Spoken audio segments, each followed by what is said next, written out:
If you're a fan of Mystery Ranch packs, I've got some bad news for you. According to this backpacker article, it looks like Yeti, who bought Mystery Ranch earlier in the year, might be ending the consumer product line and selling just directly to military and law enforcement. Now, if you look down a little bit more, another source says that select products will be available to consumers, but either way, if you're a fan of Mystery Ranch, you might want to grab the packs that you like now so you have them in the future. They kind of have a cult-like following. I think they're really comfortable. They're just not vented in the back, so I don't use them because I like that vent. They're a little bit heavy for me, but very, very comfortable, and I know a lot of people who love them. So Mystery Ranch, check it out. I'll put a link to Mystery Ranch packs and everything I talk about in this video underneath in the description. I noticed that AllTrails introduced a new feature where you can download all of the trails offline for a park and then have them all in there, which is awesome. Really considerate, really smart, right? So if you're going to a national park, you can just download all the trails and decide where you want to hike when you get there. Gaia just introduced an update where you can decide what gets synced to your phone or not for offline use. It's a little switch that's on the interface there. I think it's okay. If you haven't been aware, there have been some problems with Gaia and some unhappy users, let me just put it that way.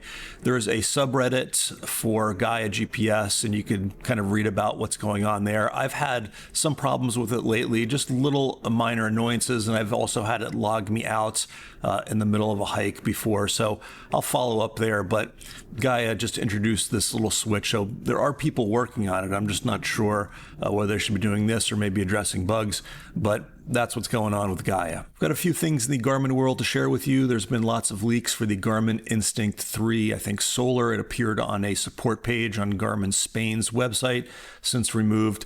But if you want a new Instinct, there might be one coming.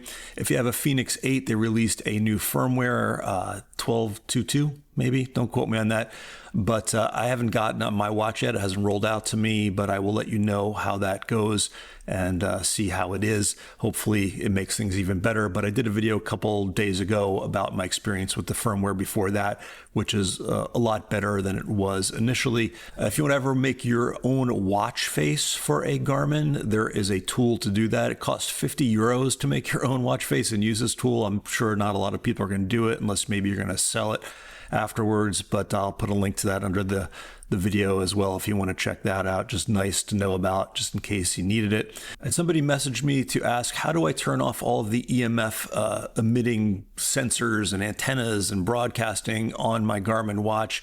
And it was a good question because I didn't know. I know you can turn off things like the heart rate and GPS isn't working unless you're in activity, but I wasn't sure how to just ensure that they're all off. But I did find on the Tactix, you can go into something called stealth mode where everything is turned off. So if that is a concern for you, check out the Tactix line that have stealth mode. It looks like you can turn all of that off and just hopefully not get your wrist irradiated. If you use the Garmin Explorer app, they did a major update. I made a video about that earlier. They took out the topographic maps here in the United States as part of the free layer. They used to be free and then they were gone. And I think a bunch of you guys chimed in the comments and reached out to Garmin, and Garmin has brought them back in a later release of the Garmin Explorer app. So thanks for chiming in the comments and making yourself heard and letting Garmin know. I think it was not the coolest to get rid of those, especially since they're free on the internet, but they're back. I've heard some people say they're not as good quality. I'm not sure. I didn't really dig in, but if you want those topographic maps for offline use or whatever it might be, they are now part of the free Explorer app once again, as they were. Also worth noting, I have a Garmin Professional InReach account. I use that to test. I made a video about the differences between the consumer plans and the professional plans. I tried to switch back to my consumer plan, and it is not really set up to do that. So if you have a consumer plan and are thinking of switching to Pro, just know that you probably won't be able to switch back to consumer without some pain. And it turns out the Garmin Explorer accounts are connected to the Garmin Connect accounts. And if I were to delete my Garmin InReach account or my Explorer account, I would lose all of my data in my Garmin Connect account, which goes back to like 2007. So I just decided to stay on the professional plan and pay a couple bucks more. But if you're considering it, just know it's almost impossible to go back from pro to consumer without losing some data there. Let's talk about costs of Garmin products. There's a bunch of sales on Black Friday or Black October or November or whatever it's become now. This is probably a good time if you want to buy a Garmin unit. This is probably the best time to do it. I made a video that has a bunch of deals on things that are on my gear list that I recommend. So go check that out. And also I saw in the news today or yesterday that they're talking about more tariffs on China or whoever. That might increase the prices as well. So get them while you can, get them while they're cheap. Garmin opened a retail store in Southampton in the UK. If you're over there, I think that's where the Garmin headquarters is in Southampton.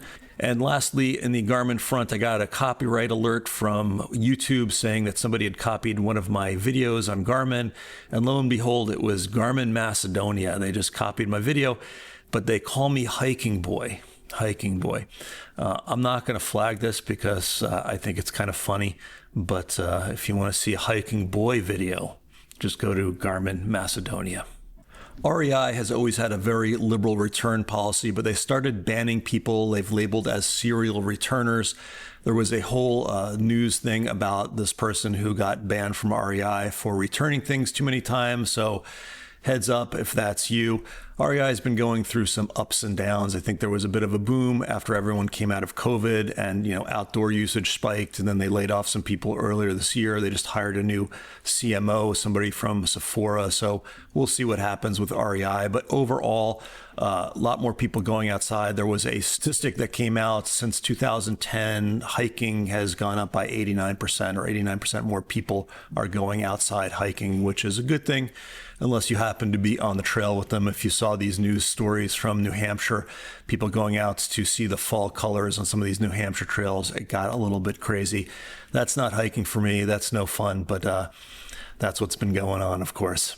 Apple announced they're going to invest another $1.5 billion with a B dollars in Globalstar to get more satellites up. I think that's a good thing. It shows that Apple's committed to making satellite connectivity work. And I'd imagine they're going to do something similar to Starlink, where they're going to have high-speed data going back and forth. As I learn about that, I will let you know, obviously. And speaking of Starlink, Elon Musk was evidently on the Joe Rogan show and said there will not be a Starlink phone. People have been speculating about that for years. It kind of makes sense. It's probably easier just to, sell people a connectivity than it is to get into a whole nother line of business, which is probably pretty cutthroat, right? You have a lot of people making phones, but no Starlink phone. And also Apple has gone past its 2-year anniversary of introducing satellite SOS. If you didn't see, last year they extended the free satellite SOS by a year. And now, of course, we have free messaging over satellite as well.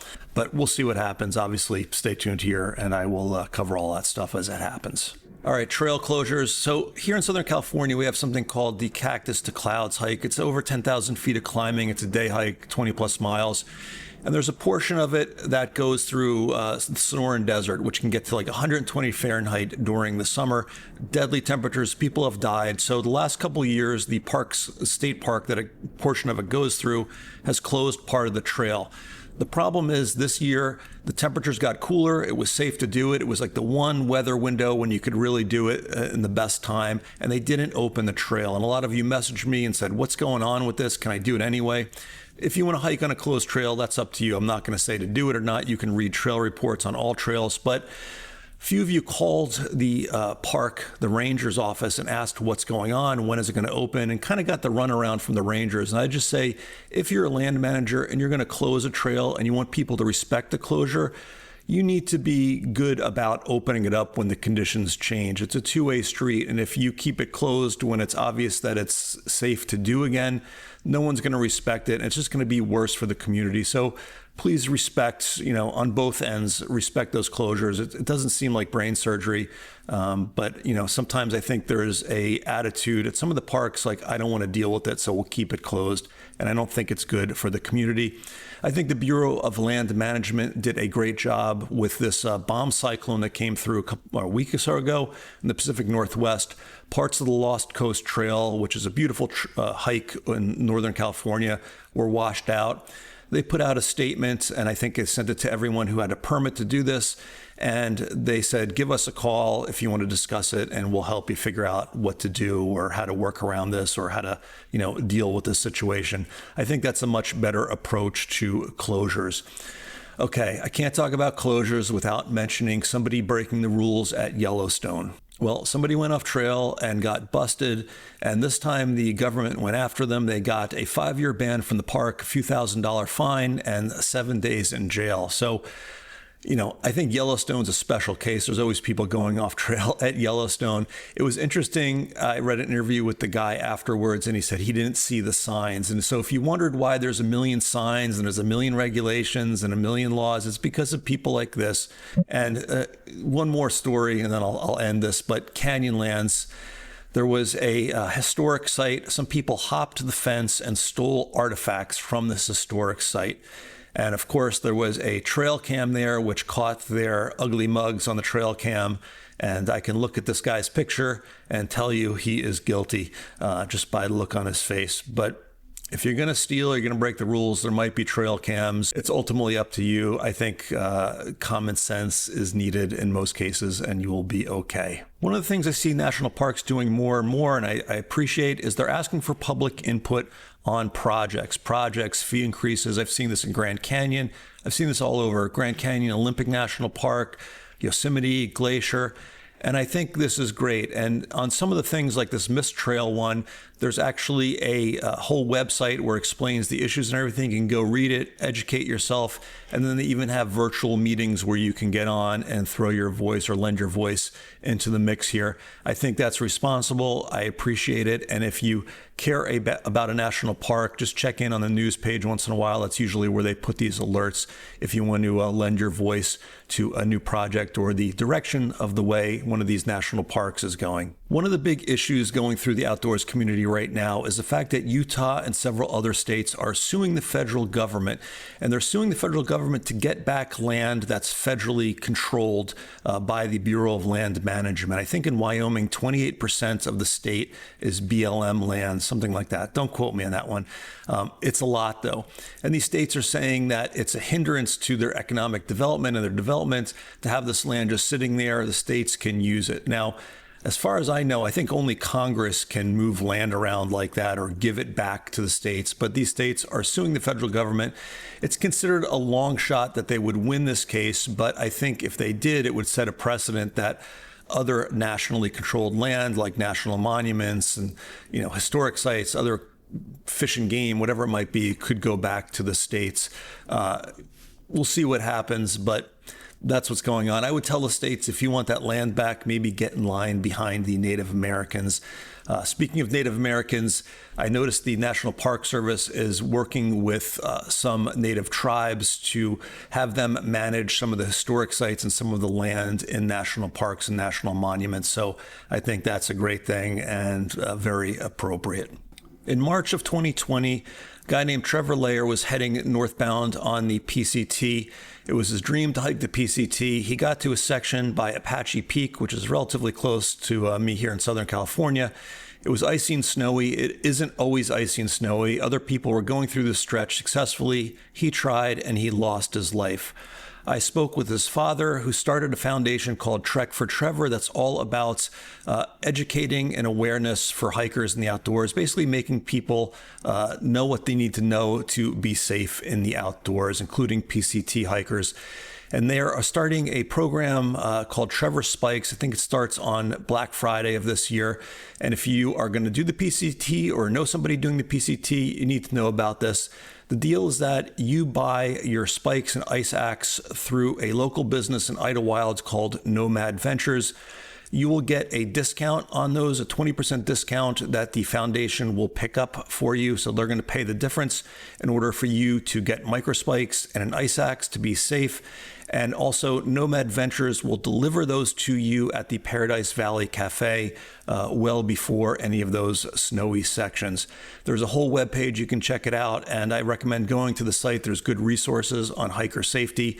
It's an incredibly tragic story, and I think what Trevor's dad has done with the foundation is incredibly inspiring. I can't imagine losing a child, but I think, you know, he's taking that pain and turning into something that's hopefully going to save other lives. So check it out and spread the word to anyone you know doing the PCT next year. And as we're going into winter, there's already been a series of winter-related rescues. There was somebody in Lake Tahoe area who did a hike. It started snowing, and then they couldn't find the trail back down because it was covered with snow. So know what you're doing. Check the weather, have GPS navigation tools with you. There was somebody in Colorado who went out with their just regular layers and their sort of 3-season hiking kit, and they got into trouble and they were going hypothermic. So know that if you go out in the winter, you need to bring more layers, dress accordingly. If you're wearing trail runners, wear heavier socks, wear neoprene socks. That's what I do, or get heavier boots for the winter. Be prepared, and just know you're going to go, you're probably going to go a lot slower, or a little bit slower than you normally do when you do a hike without snow. I was just in South Dakota, if you watched my video, to do Black Elk Peak, and I was hiking in some snow, and it just takes a lot longer and it takes a lot more out of you. So plan accordingly. Wanted to bring this one up. I was thinking of footprints. I wasn't going to talk about this, but there was a story about these people hiking on the Swiss-Italian border, and they saw these big circles and some rocks there. It turns out they were footprints from reptiles that are older than the dinosaurs. So if you do go out, just know you might be onto the next big fossil find or something really neat. I can only imagine what it was like to see huge footprints from something older than the dinosaurs. All right, let's round the news off by swinging over to the East Coast. A couple things there. The butternut fire in Massachusetts, and it's closed part of the Appalachian Trail. Just part of the deal these days, more and more wildfires, even on the East Coast. A famous yoga guy, personality, died hiking off of the Blue Ridge Parkway. He was young. It's pretty tragic, 53 years old, but he evidently was someone famous in the yoga world.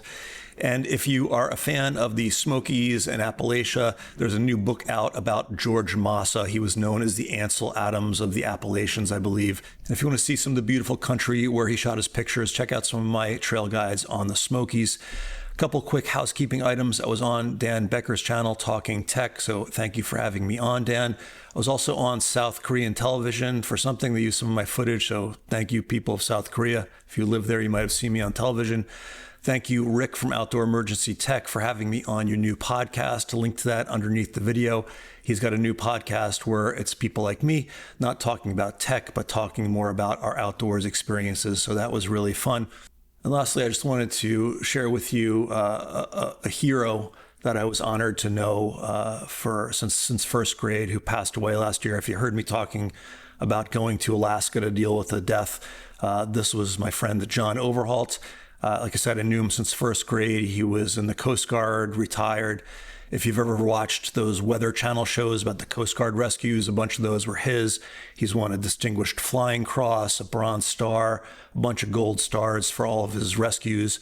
He even went to the White House, I think at one point, to get some kind of award from the president. But anyway, he passed away about a year ago, and I miss you, buddy. I wish you were around and we could have some beers. But I'll drink your beer for you, okay?